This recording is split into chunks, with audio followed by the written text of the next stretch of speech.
Lebanese Prime Minister Saad Hariri has met with Saudi Arabia's King Salman. Hariri was part of a welcoming ceremony for the king at Riyadh's airport. An official Saudi statement says Hariri also met the Turkish and British ambassadors.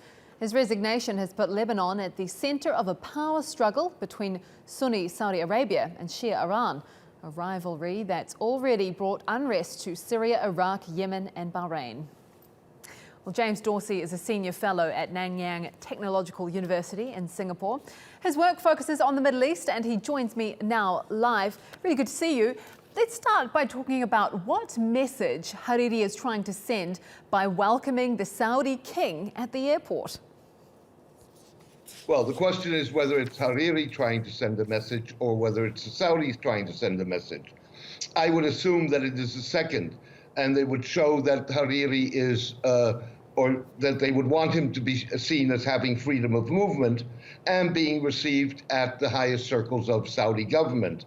Doing it at the airport has the further advantage that it is a place of movement.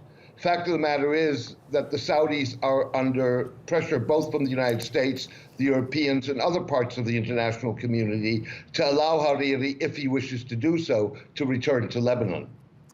James, Hezbollah has said that Hariri has been kidnapped. Rex Tillerson, the US Secretary of State, says that he has had assurances that he is not under house arrest. Who do you believe? Well, I think there's no question that the Saudis played a role in Hariri's statement of resignation. Whether that is really what Hariri wanted or not remains to be seen. The proof in the pudding would be if Hariri were allowed to return to Lebanon, and it were then either his decision to return or not to return. And if he returns, where he would probably be welcomed by a country rallying around him, whether or not he decides to insist on his resignation or not. If we continue down that path, assuming that he does return to Lebanon, how do you then see this crisis unfolding? Well, it really is going to be in Hariri's hands.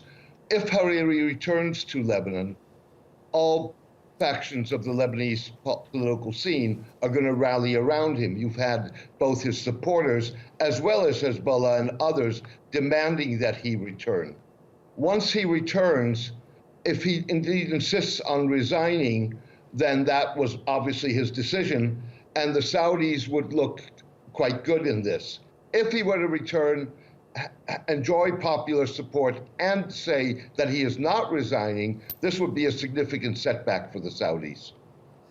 Interesting times indeed. Thank you so much. As always, James Dorsey, live.